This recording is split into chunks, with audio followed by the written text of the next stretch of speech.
Enticing. All right, no, seriously, let's get into it. Hey, how you doing? My name's Heero. This is the Identity Booth, and let's. I like to think.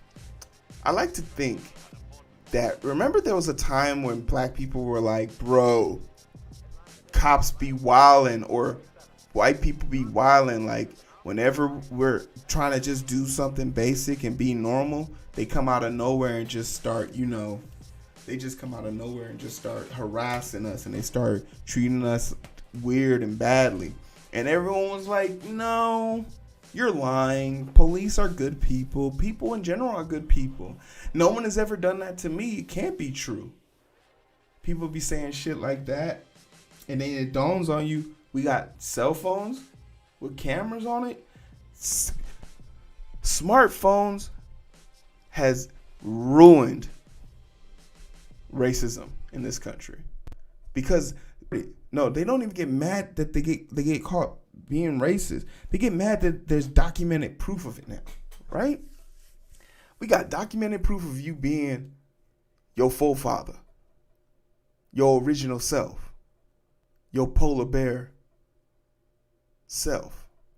It shouldn't pass you. Like, if you can agree, we can agree to that, right? Then it shouldn't be weird for you to believe that people like this judge in the Kyle Rittenhouse case exist. And there's something uniquely strange about this judge. His name is Bruce Schroeder. Bruce Schroeder. I literally have a whole pamphlet written out about him. And I just want to give you 13 things you need to know about Bruce Schroeder that will let you know that this case that we're witnessing right now, the Kyle Rittenhouse case, has an unnecessary bias. And if it isn't a bias, the standard at which law is practiced in this country is below par. So it has to be one of the two. If he's not showing a clear bias, I want you to think about this judge who is doing this shit in this very public trial, and what he probably has done to hundreds of thousands of minorities. Furthermore, how many more of them are hiding out there without high-profile cases? Because Pookie and Daquan, they didn't get a public trial. And remember, there's a dude who stole a backpack in New York, got sent to Rikers for 2 years, committed suicide, and then they found out that he didn't steal the backpack. Black guy. So let's talk about it, right? Let's get into it. This is the judge, who is a 75-year-old Wisconsin court judge, Bruce Schroeder. He is the oldest and longest serving judge on the bench in Wisconsin. There has to be age term like that's ages, but like we're gonna get into reasons why this guy should have retired 10 years ago, right? So the first thing you want to bring into question, he was approved in 1983 by a Democratic governor. And this is something I need to say up top, because there's a lot of people who are saying, oh, he's a Trumper, he's a this. It was a Democrat who put this asshole in place. Further solidifying my idea that being a Democrat doesn't mean you're a good person. Being a liberal Democrat might give you some leeway. Being a liberal revolutionary Democrat, now you're talking. There's phases in this. But a Democrat in 1983 who put him in place would be considered a middle conservative right now. And that's something to really think about. Yeah, that two-party shit ain't gonna work.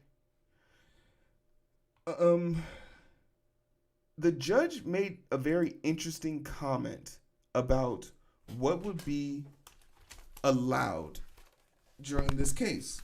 And I think that one of the more damning things he said was this.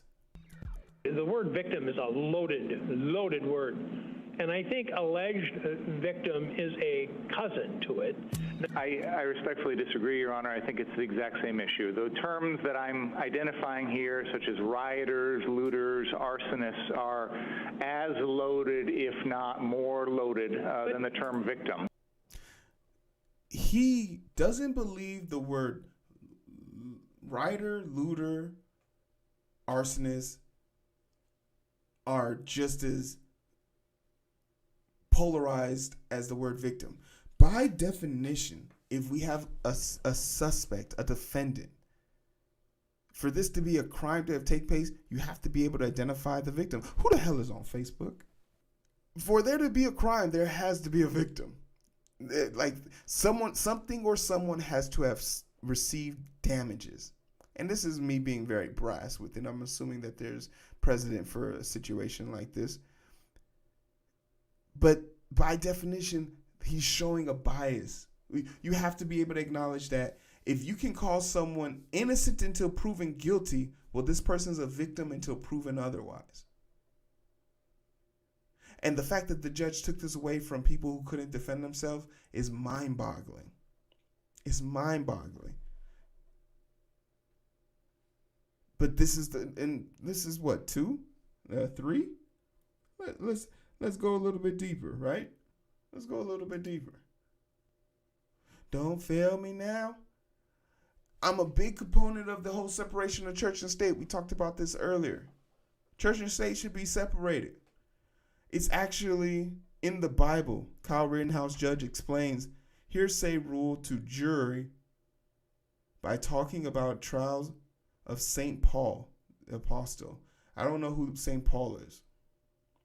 But the fact that the judge had the balls to bring this up during a murder trial lets me know that he probably doesn't have a certain level of inclination to people who are non-practicing Christians. Like he has a definitive mind and heart set about how he feels about Muslims. And if a person doesn't come in displaying religious epithets, he probably doesn't treat them as a better half. The reason why it's separated is because you don't want that to be a driving issue in your decision making. It's because not everyone believes in everything you believe in. And more importantly, as a judge, it's your job to maintain neutrality and maintain it in the courtroom. So when you bring these things up, it's very easy for someone who doesn't believe in God to say, well, I find that to be kind of disturbing. But he'll berate you for doing shit like this that he's doing. But there's still more, because all of these things can be laughed away at some senile old man. Let's get into the crux of it, shall we? He will harass you for doing stuff that he doesn't like he did the prosecuting team. And this is like by the DA. You would think there'll be better camaraderie. There ain't. Schroeder criticized Binger for, in the judge's view, trying to get around his past rulings on what could be introduced in the trial. And what you're telling me, you're an experienced trial attorney, and you're telling me that when the judge says, I'm excluding this, you just to take it upon yourself to put it in because you think that you've found a way around it? Come on. When you say that you were acting in good faith, I don't believe that, okay? This afternoon, Rittenhouse's attorneys asked for mistrial with prejudice. The level. Where's this energy for the defense? It's the energy was there. Like, if he didn't, and based on what we found out later on, because this story is like 4 days old, the judge himself basically admitted he didn't close the door on those pieces of evidence that he wanted to reintroduce, and that he would think about it at a later time if it was prevalent to the case. What better time was more prevalent in the case? His right to remain silent is his right to remain silent. He was basically asking him, hey, and once again, not without it, he wasn't trying to remove that right. He was just asking why you chose to hold it up to that point. If he just chose to say, I wanted to continue to hold the right to remain silent, all right, that's his answer.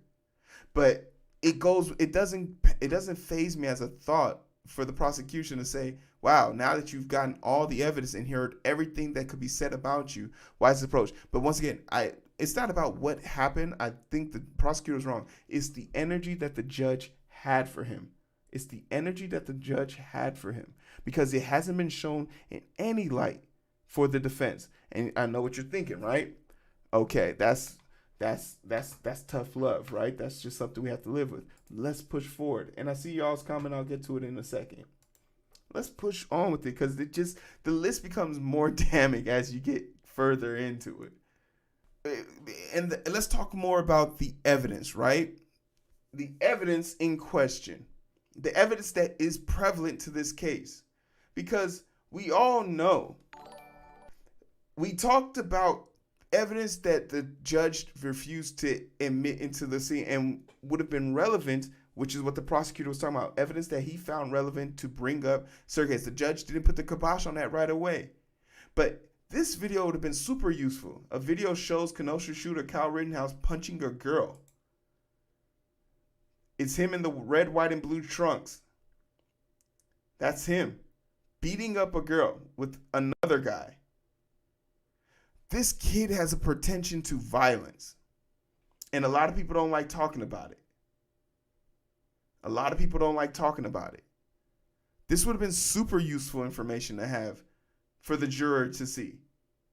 And then this is the third part of the evidence that would have been super useful, right? This is Kyle Rittenhouse talking about how he wished he had his AR-15 15 days prior to shoot looters. It looks like one of them has a weapon. She hung up.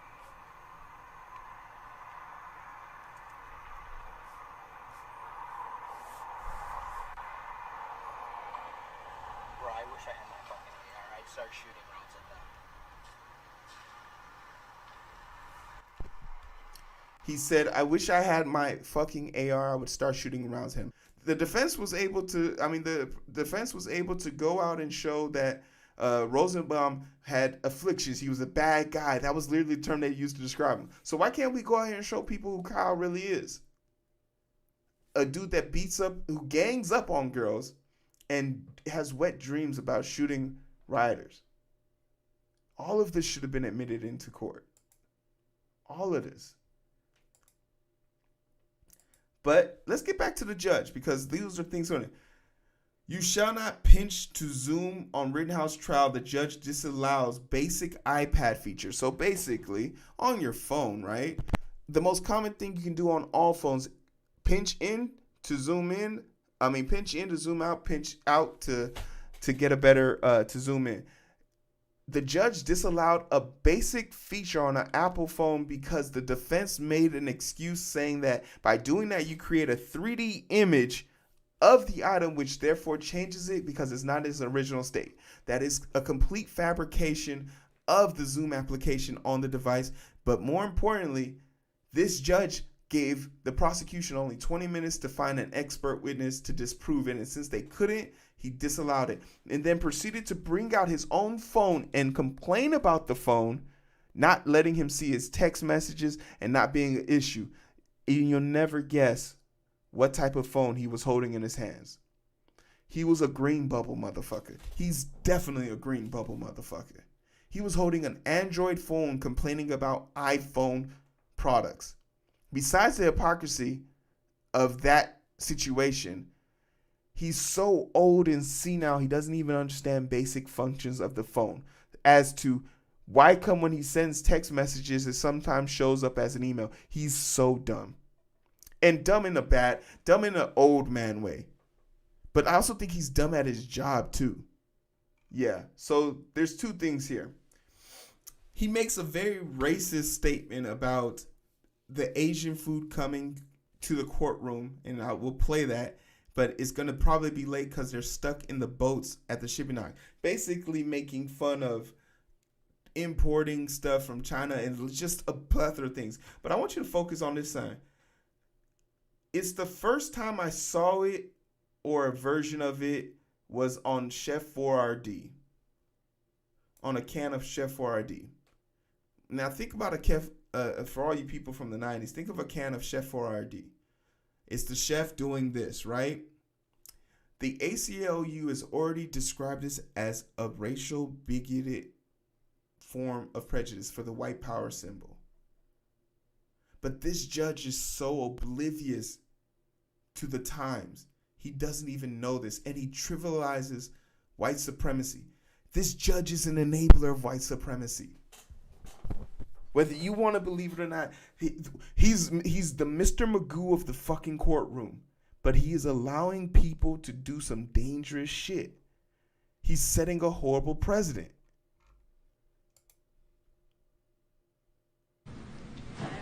What time do you want to start? Let's hope for 1 o'clock. I don't know. Hope the Asian food isn't coming isn't on one of those boats in Long Beach Harbor. But let's. Ha ha ha. So funny. Phone keeps ringing in courtroom. It is literally the theme song that Trump walks out into during his rallies. Go for broke. I don't think that's necessarily what I'm supposed to do. But I think the court has to make some findings as it relates to the bad faith on the part of the prosecution. And if the court makes a finding that the actions that I had talked about were done in bad faith, then I think I'm proud to be an American. That's the song, that his ringtone. And that's why I put it out at the top of the sentence. A Democrat elected him, but this dude is hard on for Trump. He's definitely a Trump supporter. Like, besides, okay, and let's just go with okay, it's just a ringtone. And that's why this last post is about to be so damning. Besides how unprofessional that is, during a court trial, you as a judge who is once again supposed to maintain neutrality and also force everyone else to maintain neutrality. Besides the fact that that's completely irresponsible.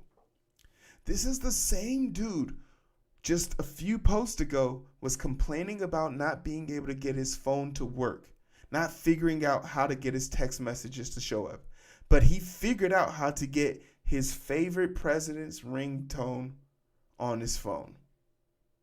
Do you see the hypocrisy here? And am I stretching a little bit? Sure. But after watching him denounce technology because he didn't understand how to use it, and now it's happening to him and he seems to be befuddled by it, doesn't seem to be bothered by it. Where was that energy he had on the prosecution for himself? Not even a fucking apology. Not even an apology to the prosecution like, I'm terribly sorry that happened. He just ignored it. Where's that integrity? Where's that fucking energy? That's all we're asking for. Keep that same energy. We going in. Judge Bruce Schroeder seen reading Cookie magazine during Kyle Rittenhouse's trial. During the prosecution, this dude's thinking about fucking Girl Scout cookies. This animal has sent people to jail for years with this befuddled Mr. Magoo ass look on his face. I couldn't imagine this person being the dictator of my freedom, and here he is doing it. If the prosecution pulled out a book like this, he would be down their throat. If someone admonished him for doing that, would they be wrong? How is this fair? How is this acceptable? We're just keeping it real. Now this is a Paramount picture right here. This is what we call the generation of the good old boys, right? This is how the generation of the good old boys continues. I will do unto my father as I do unto my son, the Father, and the Holy Ghost. This, if I showed you this picture, you would think, oh, it's a nice family portrait or something like this.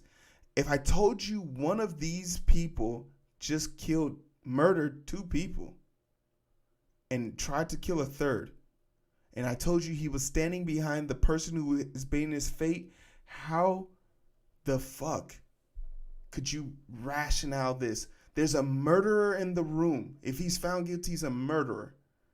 And he's standing behind the judge. How many black people have done this? How many adult males have done this? Women. This is them working together. You might as well join the defense, judge. You know the stories they tell all the time about people like, oh, the judge, the ref on a basketball court, the ref is 6 versus 5 because the ref keeps helping one team. Ahmaud Arbery had to wait 3 months after being lynched in broad daylight to get justice. A judge looked at the form to arrest and said, no, it's okay. This same judge didn't want to make the arrest on Kyle Rittenhouse. He said he'd give him a chance to turn himself in. If Kyle Rittenhouse sliced his neck right here and there. The question would be not how he got there, because we know how he got there. There's a certain level of comfortability that the justice system presents to white people. People ask me all the time, what is systemic racism? This is systemic racism. Because if black people are fortunate enough to get into the courtroom, they'll be, and the luck happens to run that this is their judge, that black person, that brown person is not going to be where Kyle's sitting. And if you think that's true, you're fucking lying to yourself. You're lying to yourself. This is my favorite. And this is like the coup de grace for me. Imagine you're about to have your life decided because of your actions. But, just to make sure you don't feel like you're too overwhelmed, I give you the option to pick 6 people who will judge your fate out of a hat.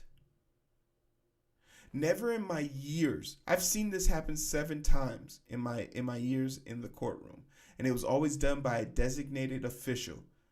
Never in my wildest imagination would I imagine the judge extending this offer to the defendant. Yes, Kyle Rittenhouse got to pick 6 names out of a hat. Not names, numbers, whatever you want to call it. But he basically got to pick 6 jurors out of a hat to judge him. And it's not like it's hard. He's literally looking into the hat. He's seen where the jurors have been sitting and he knows their numbers and placement. That fucking notepad he's been writing on, that's what he's been doing. Nathaniel Woods from Alabama got a knock at his door. It was 2 officers looking for a fugitive who was currently in Nathaniel's residence. Nathaniel Woods surrendered. The officers walked into the room. The fugitive came in and shot and killed both of them. Nathaniel Woods still surrendered himself. Nathaniel Woods was arrested and charged with the murder of 2 officers. The fugitive got life imprisonment and was executed. Nathaniel Woods was put on death row as well. And here's the part where I would tell you to call Alabama's governor, but there's literally a picture of her in her like 18, when she was 18, yelling at a black woman. So you know that shit ain't happening. But he died last year. Rather, he was executed last year. If Nathaniel Woods had white skin and this judge, do you think he would be executed? You can't sit here and tell me these 2 things are the same. You just can't. And if you think you can, you're playing yourself. You're playing yourself. Kyle Rittenhouse might walk free. And if you're celebrating that, you're part of the fucking problem, man. You're part of the problem. But hey, some people want to see the world burn. I'm not one of them. But that's just my take on it. This was an extremely long segment. It's 13 facts about this judge in this case that you probably didn't know about. And I can tell by the reactions of people in the chat, like they didn't know these things. And I've been watching this trial for 11 days. So those are my feelings on it. Like, share, and subscribe. Let me know how you feel. I'm super interested to know what you guys think. This will be cut up into multiple stories on my TikTok and IG. So look out for those. Hopefully we can get this kid behind bars, because I think that needs to happen. Honestly, I really just don't. It just wouldn't sit well with me if this guy didn't see any consequences for his actions. But we'll see. We can catch the vibe, but it's so hard to find through the daily grind. Been working overtime, and I'm sleep deprived. Shorty on my line, and we fuss and fight. Seems like every night. Don't care who's wrong or right. I hope the end is sight. Slow it down.